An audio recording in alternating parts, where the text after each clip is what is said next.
तो उत्तर प्रदेश में corona vaccine की नई खेप आने के बाद अब सरकार ने वैक्सीनेशन के लिए 11 और जिलों को लिस्ट में शामिल कर लिया है, जो अब वैक्सीनेशन के लिए तैयार हो चुके हैं और वहां शुरू हो गया वैक्सीनेशन। इससे पहले अभी तक सबसे ज्यादा कोरोना केस वाले सिर्फ 7 जिलों में ही वैक्सीन लग रही थी। नए 11 जिले शामिल होने के बाद अब कुल जिलों की संख्या 18 हो गई, जहां 18 से 44 आयु वर्ग के लोगों का भी वैक्सीनेशन शुरू हो गया।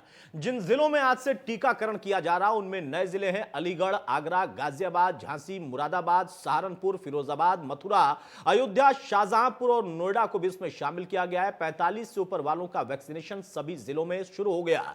सरकार ने 1 मई से उन 7 जिलों में वैक्सीनेशन प्रोग्राम शुरू किया था, जहां पर 9000 से ज्यादा एक्टिव केस थे।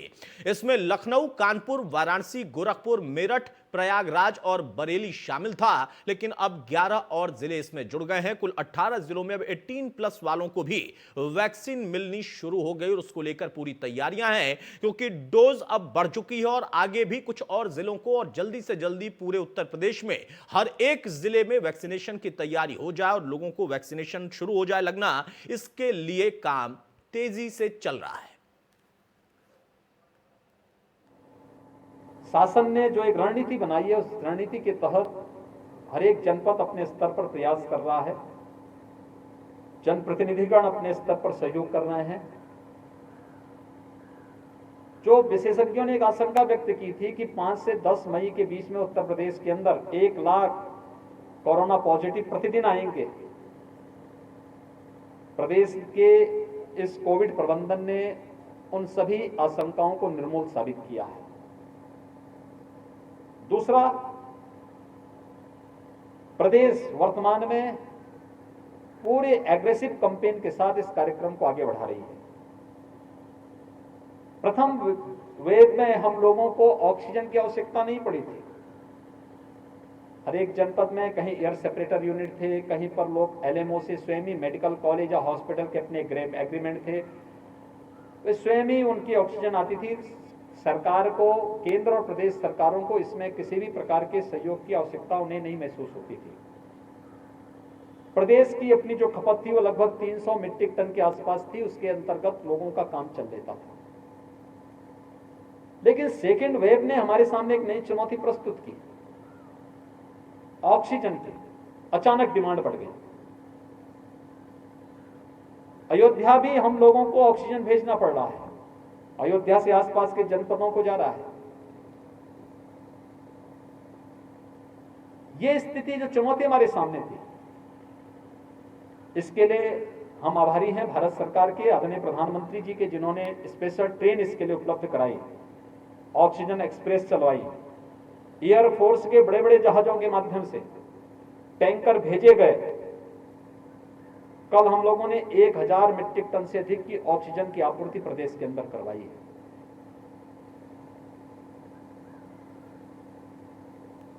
लेकिन केवल ये आपूर्ति तक सीमित नहीं, बल्कि ऑक्सीजन प्लांट स्थापित भी हों। वर्तमान में हम प्रदेश के अंदर 300 ऑक्सीजन प्लांट स्थापित करने की कार्रवाई को आगे बढ़ा रहे हैं। अकेले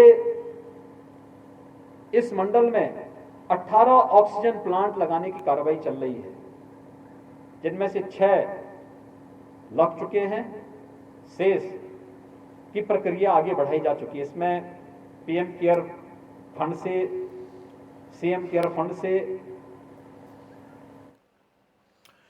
बहरहाल तो तमाम जिलों में वैक्सीनेशन का काम शुरू हो चुका है और आगे किस तरीके की ना सिर्फ वैक्सीनेशन को लेकर तैयारी है, बल्कि थर्ड वेव से भी अगर हमें लड़ना है, ऑक्सीजन की कमी से हमें जूझना है, तो सिर्फ ऑक्सीजन हमें अपने यहां इस प्रदेश में लाना नहीं, बल्कि हमें यहीं पर प्लांट लगाकर भविष्य की तैयारी भी करनी है। इसका जिक्र आपने सुना मुख्यमंत्री के इस बात में, उनकी प्रतिक्रिया में। हमारे साथ कुछ खास मेहमान भी जुड़ चुके हैं। कर्नल दयाशंकर दुबे साहब, प्रवक्ता बीजेपी के, हमारे साथ है, बहुत स्वागत है कर्नल साहब आपका। जावेद अहमद साहब, प्रवक्ता कांग्रेस के, हमारे साथ है, बहुत स्वागत है जावेद जी आपका। और राम प्रताप सिंह साहब हमारे साथ, प्रवक्ता सपा के हैं, वो स्वागत है राम प्रताप जी आपका। कर्नल साहब, शुरुआत में आपसे ही कर रहा हूं। एक ऐसा वायरस जो दुनिया के लिए नया था, भारत के लिए भी था, लेकिन वही वायरस म्यूटेट होकर आया और खतरनाक स्थिति में, वो नया तो था लेकिन तैयारी कहीं ना कहीं हर एक व्यक्ति की कम थी, सरकारों की ही नहीं। वो सिर्फ उत्तर प्रदेश नहीं, बाकी अन्य राज्यों का भी मैं जिक्र कर रहा हूं। लेकिन अब हमें पता है कि कितना खतरनाक और भविष्य में हो सकता है। वहां वैक्सीनेशन सबसे बड़ी बात है कि ज्यादा से ज्यादा लोगों को हो जाए। इसको लेकर सरकार ने जो कदम बढ़ाया है, कुछ और जिलों को ऐड ऑन किया गया है, बाकी जिले ये कह रहे हैं कि हमें भी तो चाहिए। उसकी क्या प्लानिंग है? अतुल जी, जो ये कोरोना महामारी की स्थिति है भयावह ही है, इसमें कहीं कोई शक नहीं है। जो सेकंड फेज आया हुआ है ये बहुत ही स्ट्रांग है, इसको भी नकारा नहीं जा सकता। बिल्कुल स्पष्टता के साथ मैं कहना चाहूंगा कि ये सब चीजें जो स्ट्रेटेजिक एनालिसिस होती है इन विषयों के ऊपर, वो एक मान के चलते हैं कि लगभग इतना परसेंट इसमें और इंक्रीज होगा। जैसे अभी से ही शुरू हो गया है, थर्ड वेव की बात होनी शुरू हो गई है। सेकेंड वेव के लिए टाइम पर भी बात हो रही थी जब फर्स्ट वेव चल रहा था कि ये आगे बढ़ेगी, लेकिन किसी को इस बात का अंदाजा नहीं था अतुल जी। जिसे गांव में कहते हैं ना कि किसी को 100 रुपया दीजिए तो 10 रुपया ले लेगा ब्याज, 20 रुपया ले लेगा, 15 रुपया ले लेगी। कभी भी 100 रुपए का ब्याज 300 रुपया नहीं होता है अतुल जी। इसी तरह से हमारे साथ जो ये आया है, ये जो भयावह स्थिति है, इसके बारे में अलग अलग लोगों की अलग अलग राय है। मैं अपनी राय भी रखता हूँ। कुछ लोग कहते हैं कि देखिए धरती पर पाप हो गया था इसलिए ये हो रहा है। कुछ लोग कह रहे हैं कि देखिए ये जैविक हथियार के रूप में इस्तेमाल हो रहा है। आपको पता है मैं पहले मिलिट्री से संबद्ध रहा हूं, उसके भी सबूत हैं। ऐसे ऐसे स्ट्रेटेजिक बुक्स हैं जिसके ऊपर डॉक्ट्रिन्स में लिखी गई हैं। मैं साइंटिस्ट के नाम भी दे सकता हूं, लेकिन उस विषय पर अभी चर्चा इसलिए नहीं करेंगे क्योंकि इस वक्त वो चर्चा नहीं है। अदरवाइज जब हम लोग यंगस्टर हुआ करते थे, अजय कप्तान वगैरह, तो न्यूक्लियर बायोलॉजिकल केमिकल वॉरफेयर पढ़ाते थे। जो बीच वाला बी है वो बायोलॉजिकल के लिए होता है आदरणीय अतुल जी और सम्मानित जो भी प्रवक्ता बैठे हैं। शायद ये माना जा रहा है कि शायद ये वही बायोलॉजिकल या जैविक आक्रामक हमला है जो कि भारत के ऊपर हो रहा है। क्यों हम लोग ऐसा कह रहे हैं, ये मैं सैनिक के नाते, भाजपा के अलावा सैनिक के नाते भी बात करूंगा। फिर भाजपा ने क्या किया उस पर भी आता हूं। एक सैनिक ये मानता है कि यदि ये जैविक हमला है, क्यों है, बांग्लादेश में नहीं है, नेपाल में ये नहीं है, बगल के और देशों में चले जाइए वहां नहीं है। एक एक नाम लेना उचित नहीं होगा। पाकिस्तान में भी जो सबसे गया गुजरात प्रबंधन में है उसमें भी नहीं है। हमारे यहाँ है, हमारे यहाँ आया है, हम इसको जम के लड़ रहे हैं।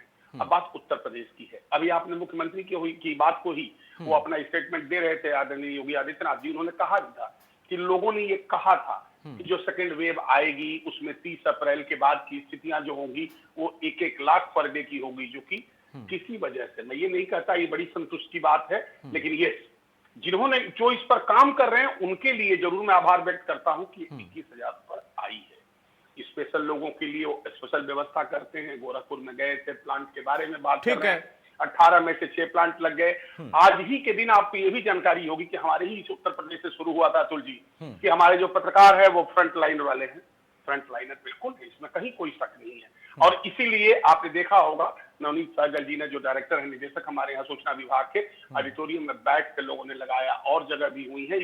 इसको भी किया जा रहा है। जहां तक 18 वर्ष से प्लस की बात हो रही है, आप बिल्कुल सही कह रहे हैं कि बाकी जिलों का क्या होगा, लेकिन अतुल जी जो हमारे पास वैक्सीनेशन है और प्लस जो कंटेनमेंट एरिया है जहां पर हम लोग ट्रेस कर रहे हैं या एंटीसिपेट किए हैं कि मैक्सिमम लोग हैं, पहले ठीक है, नहीं चलिए आप कह रहे हैं प्राथमिकता है, बिल्कुल सही बात है, लेकिन राम प्रताप जी उसके बाद में जावेद जी के पास जाऊं। राम प्रताप जी, दयाशंकर जी ने बहुत अच्छे समझाया एक सिपाही के तौर पर और भाजपा के सिपाही के तौर पर भी, लेकिन उनका कहना है कि बाकी जिले अगर ये कह रहे हैं तो प्राथमिकताओं को भी देखना और उन जिलों का भी ख्याल रखना है। यहां पर कोई बांट के कुछ नहीं हो रहा है, फिर विपक्ष ये क्यों कह रहा है कि वैक्सीनेशन में भी कुछ बंटवारा है?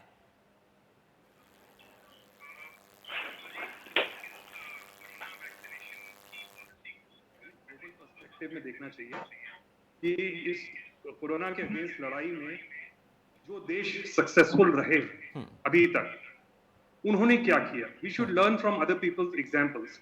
तो अगर हम यूके का एग्जांपल लें या यूनाइटेड स्टेट्स ऑफ अमेरिका का एग्जांपल लें या इजराइल का एग्जांपल लें, उन्होंने अपनी 60 से 70% पॉपुलेशन को ऑलरेडी वैक्सीनेट कर दिया है या अगले 1 या 2 महीने में कर देंगे, and they are getting on the way towards normalcy. धीरे धीरे उनके देश में स्थिति नॉर्मल होती जा रही है और शायद उनके यहाँ थर्ड वेव ना आए। हमारे यहाँ क्या हो रहा है, मैं उत्तर प्रदेश का पर्सपेक्टिव देना चाहता हूँ। उत्तर प्रदेश में 13 करोड़ लोगों को वैक्सीनेशन चाहिए। मैं अज्यूम कर रहा हूं कि 60% पॉपुलेशन एडल्ट है, तो एज पर सेंसस तो 13 करोड़ लोगों को 2 डोज देनी है, विच मींस करीब 26 करोड़ डोजेस चाहिए हमको। ओवर नेक्स्ट 3 to 6 months ये हमारा टारगेट होना चाहिए। हम क्या प्लानिंग लेके चल रहे हैं एज पर गवर्नमेंट डिटेल्स, हमने ऑर्डर प्लेस किया है 4 crore vaccine to be delivered in next 6 months. इसके हिसाब से तो अगर इसको हर हम 1 साल का 8 करोड़ माने तो कम से कम हमको 3 से 4 साल लगेंगे उत्तर प्रदेश की सारी एडल्ट जनता को वैक्सीनेट करने के लिए। तब तक तो obviously 3rd wave, 4th wave, 5th wave आती रहेगी। तो जब हमारी प्लानिंग ही फ्लॉड है, हम अपने स्टेट को नहीं जानते, हम नहीं, we don't know what is our population, so we should plan for that. और ये हमारे बीजेपी के प्रवक्ता जो हैं बात कर रहे हैं nuclear warfare and nuclear warfare अगर हो रहा है तो अमेरिका के अगेंस्ट भी हो रहा है, यूनाइटेड किंगडम के अगेंस्ट भी हो रहा है। So I don't buy that and I think अब देश की जनता ये सब सुन के थक चुकी है और वो एक्चुअल काम चाहती है।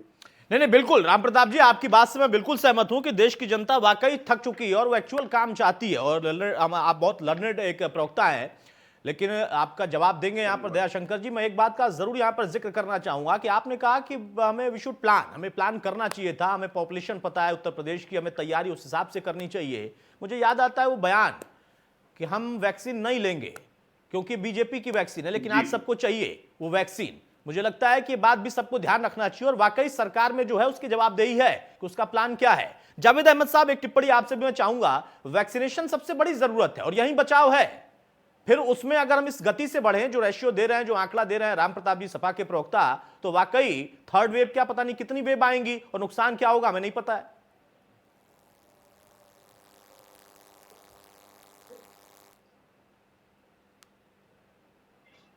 जावेद भाई, हम लोगों को कितने समय तक जीना पड़ेगा, लेकिन जहां तक सवाल है, अभी कर्नल साहब बड़े उससे समझा रहे थे, लेकिन कर्नल साहब को ये भी समझना चाहिए कि जब सितंबर में scientist doctor Rakesh Mishra ji, AIIMS के डायरेक्टर डॉक्टर रणदीप गुलेरिया जी लगातार चेतावनी दे रहे थे, हमारे देश के और भी वैज्ञानिक और चिकित्सक चेतावनी दे रहे थे, तब उत्तर प्रदेश की सरकार 14 महीने से क्यों सोई हुई थी?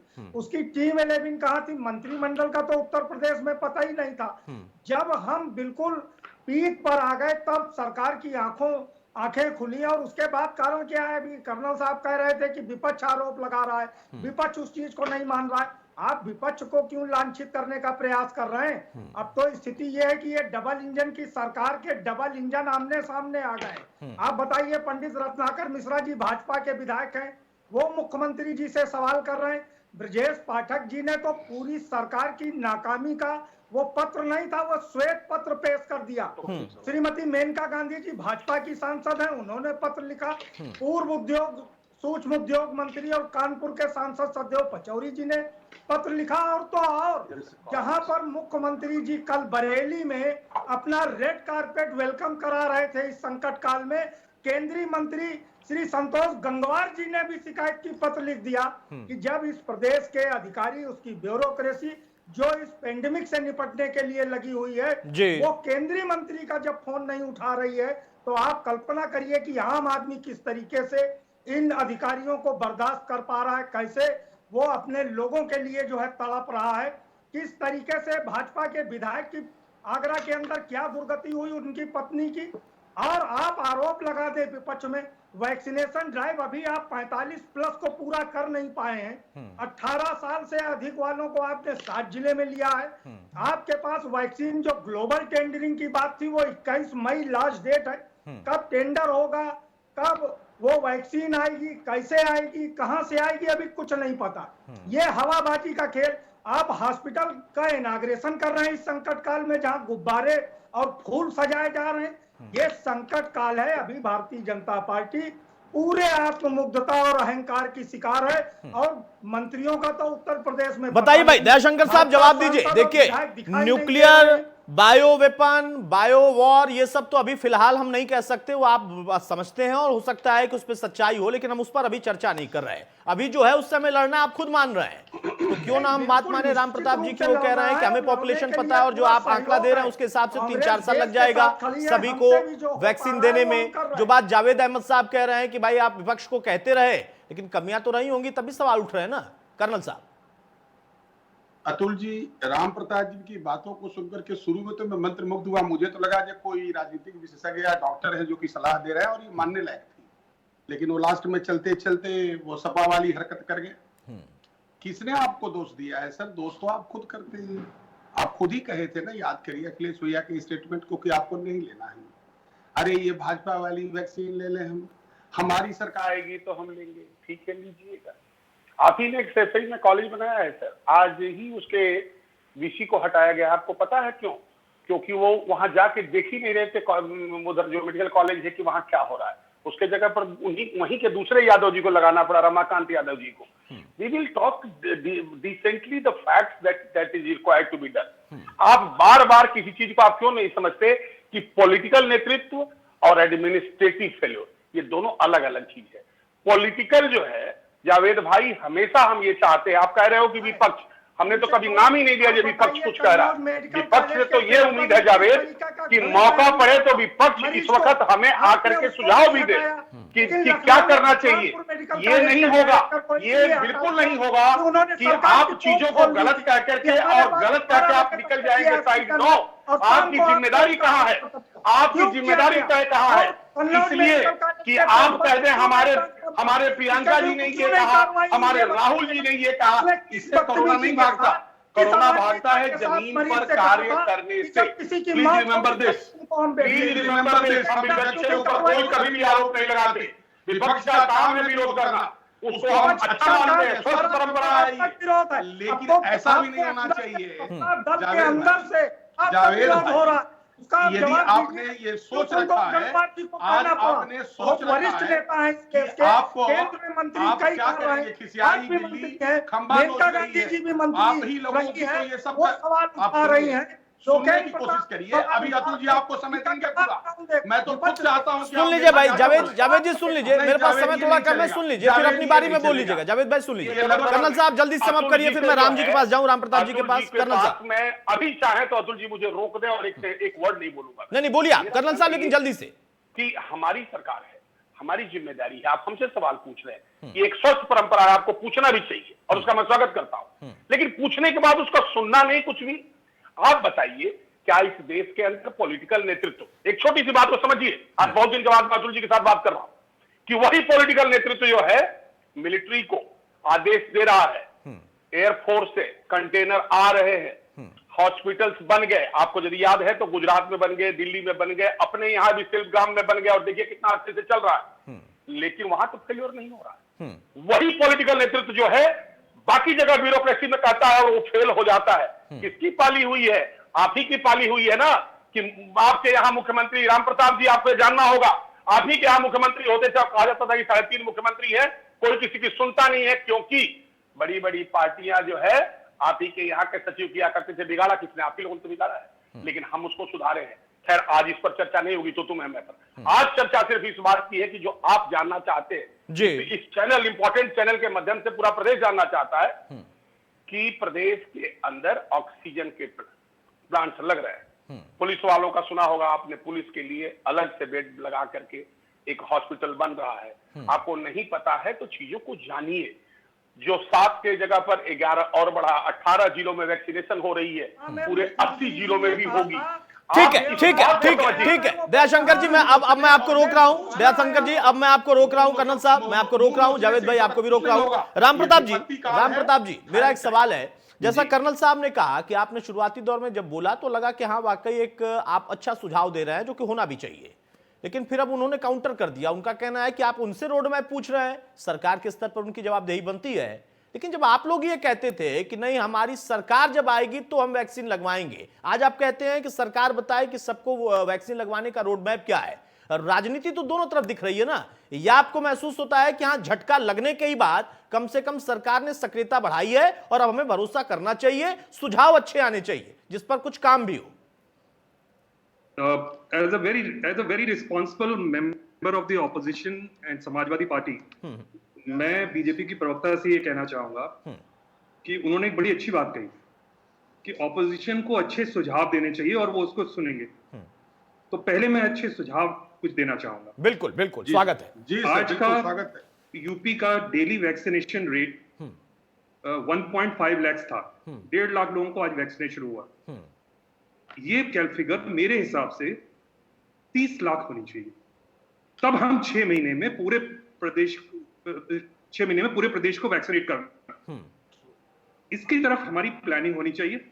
इसके लिए हमें अर्बन एरियाज में walk in drive in vaccination camps लगाने चाहिए, रूरल एरियाज में डोर टू डोर डिलीवरी करनी चाहिए। उसके लिए जो भी मदद समाजवादी पार्टी के काडर कार्यकर्ताओं से आपको चाहिए वो आपको अवेलेबल होगी, ये मैं समाजवादी पार्टी की तरफ से कहता हूं।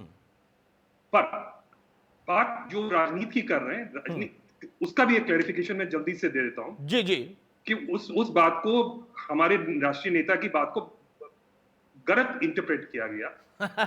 उन्होंने उस समय जो है, उस समय कोवैक्सीन और कोविडशील्ड को लेके डिबेट चल रहा था। कोवैक्सीन का थर्ड नहीं राम प्रताप जी, मैं फिर से व्यक्तिगत तौर पे आपकी तारीफ करूंगा।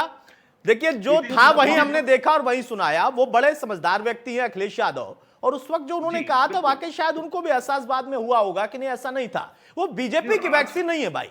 समाजवादी पार्टी सत्ता में होगी तो समाजवादी पार्टी वैक्सीन नहीं बनाएगी। ये हमारे देश के वैज्ञानिक बनाते हैं, और उसको इंप्लीकेट करना, उसको लोगों तक पहुंचाना, ये किसी भी पार्टी की सरकार जो सत्ता में होती है उसका काम है। वो राजनीतिक बयानबाजी थी, चलिए छोड़ दीजिए खैर। लेकिन आपने दो अच्छे सुझाव दिए हैं, वो जरूर कर्नल साहब को समझ में आएंगे, क्योंकि इतने समझदार व्यक्ति हैं कम से कम कि ये चीजों को वास्तविकता के आधार पर ही समझते हैं और उसके आधार पर ही कमेंट करते हैं, जैसा खुद आप भी हैं राम प्रताप जी। लेकिन जावेद भाई, अब आप कहते हैं कि नहीं ये नहीं वो, बहुत सारी बातें।